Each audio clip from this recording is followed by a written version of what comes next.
Salut tout le monde et bienvenue dans ma save room.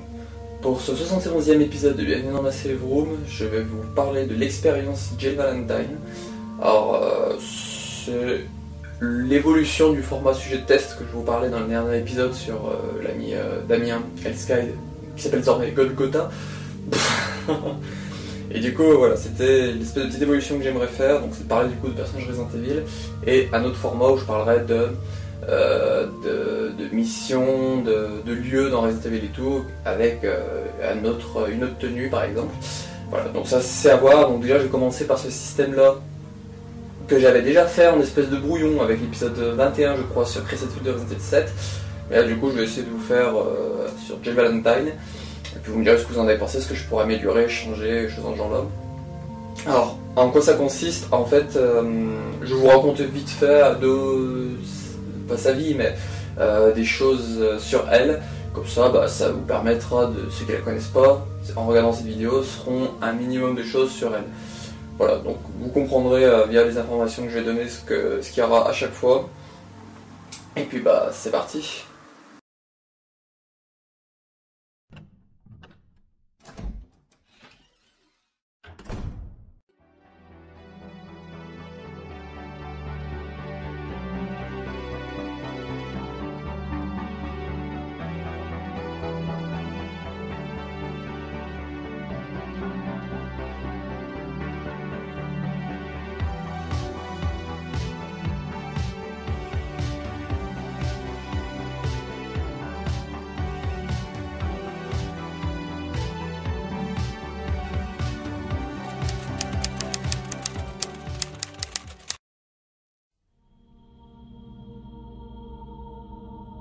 L'expérience Jill Valentine.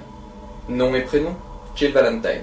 Nom de code, Bird Lady, lorsqu'elle est sous l'emprise de Wesker. Âge et date de naissance, 46 ans, parce qu'elle est née en 1974, donc c'est l'année de ses 46 ans. Taille, entre 1m66 et 1m72. Couleur des yeux, bleu.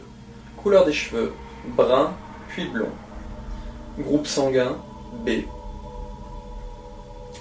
Affiliation, elle a eu une formation Delta Force de l'armée américaine dans le début des années 90, mais avant 1996. Elle a rejoint de 1996 à 1998 les Stars. Elle est spécialiste en logistique et sécurité arrière de l'équipe Alpha.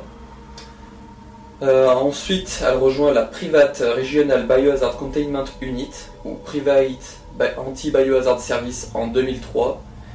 Qui deviendra le BSA, donc elle fera partie des 11 originaux qui fonderont le BSA en 2003, et dès 2005 elle sera agent d'opération spéciale SOA, et elle sera au BSA de 2003 à 2006, puis techniquement de 2009 à potentiellement maintenant.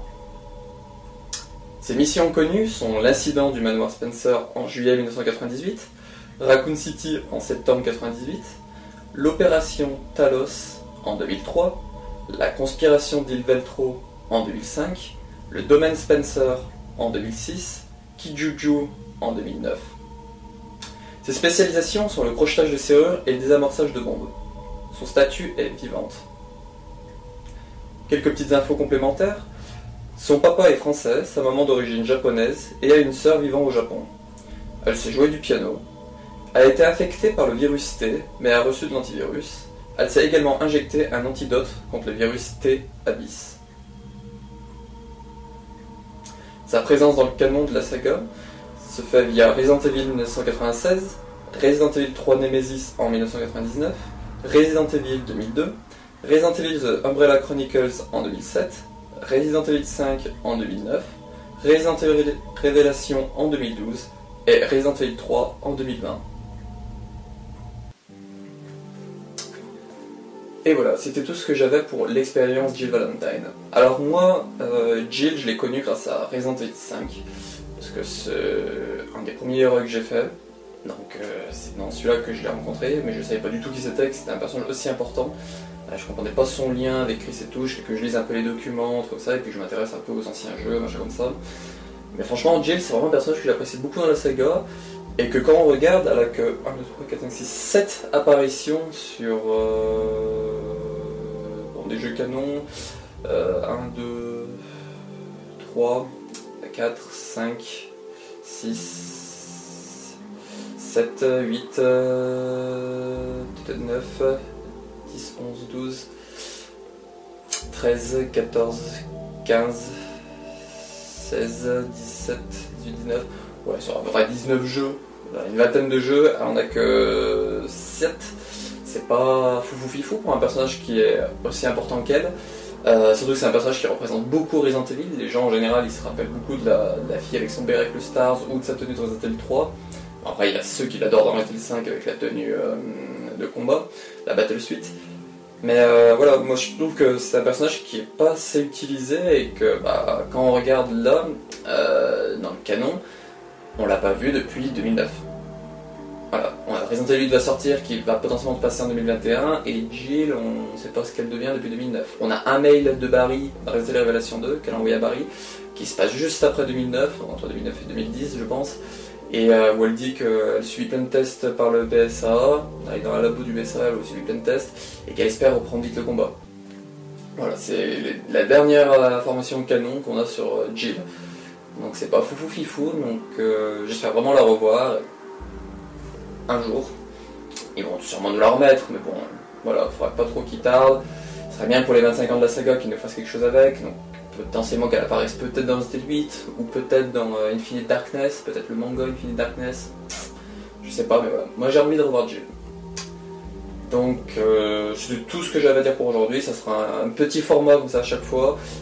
Si vous avez des idées pour que j'améliore ou que je change des choses, dites-le moi, parce que c'est un format que j'aimerais bien faire en longue durée, donc pareil de pratiquement tous les personnages de Resident Evil. Après je vais travailler sur l'autre format pour vous me disiez ce que je pourrais changer là aussi. Voilà, mais c'est un petit format que j'aimerais bien faire régulièrement et tout, comme ça permet de connaître un peu le personnage et des choses dans ce genre-là, d'apprendre des choses, voilà. Donc on se retrouve pour une prochaine vidéo qui sera potentiellement un info et rumeur en 20 semaines, et puis bah, ciao.